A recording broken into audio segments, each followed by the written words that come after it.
Have you ever said yes to something that completely changed your creative life? That little voice that whispers, just go for it. That's the one I've learned to listen to. And this time, it led me all the way to Zion National Park to paint with one of my watercolor heroes, Kristy Rice. Okay. Do you see this view? Kristy and I are here together in Zion. I can't believe it. It's like surreal. Woo! It's legit surreal. When my first book, Paint the National Parks, launched, my publisher sent out review copies to other YouTubers, and one of them was Kristy. Now, if you know her, you know she's this vibrant, joy-filled artist who makes watercolor feel approachable for everyone.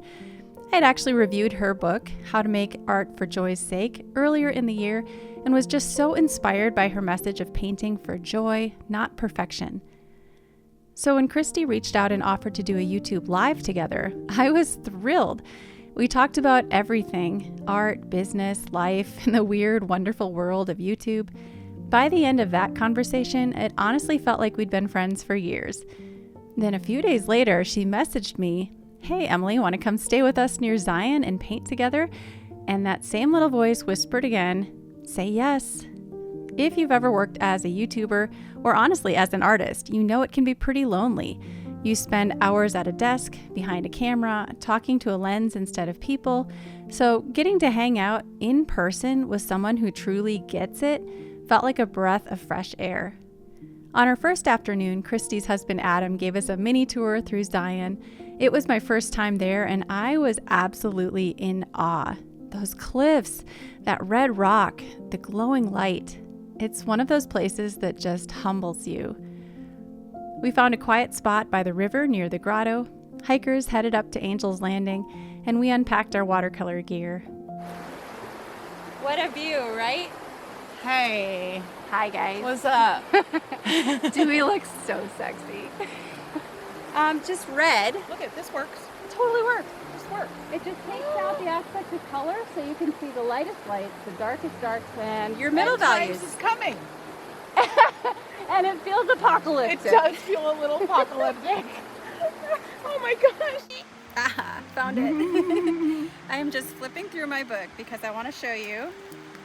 In Paint the National Parks, I painted this image from Zion National Park. And we are here, actually at the base of the trailhead that goes up to this spot, Angel's Landing. And it's up there. So we're just enjoying the view from down in the valley. And Kristy and I are gonna do a painting together down here. So yeah, let's paint some pretty pictures while we're in Zion. Woohoo! We laughed, we painted, we shared that deep creative joy that only happens when you're surrounded by beauty and by someone who loves it as much as you do. Over the next few days, Kristy showed me her favorite places in the park, and we filmed, painted, and even did a YouTube live together. We started our own paintings, then swapped them. It was such a freeing experience. Using Kristy's brushes and her incredibly colorful palette, it pushed me to paint more loosely, more intuitively, and honestly more joyfully. My favorite piece from the week? A sprawling landscape painted with Kristy's custom palette, a careful layering of atmosphere and color that captured not just the view, but the feeling of Zion. On our last day, we painted in this bowl-shaped rock formation that felt like a secret amphitheater.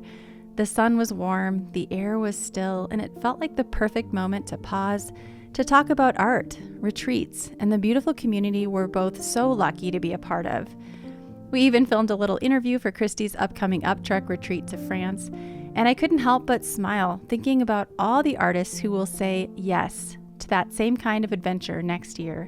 When it was time to head home, I left with a full heart, a few new paintings, and a lifelong friend. So, if you ever get that little nudge to say yes to a trip, a collaboration, or even just painting with a friend, listen to it, because you never know what kind of magic might unfold when you do. Thanks, Kristy, for such a special time and for reminding me and all of us that joy really is the best reason to paint.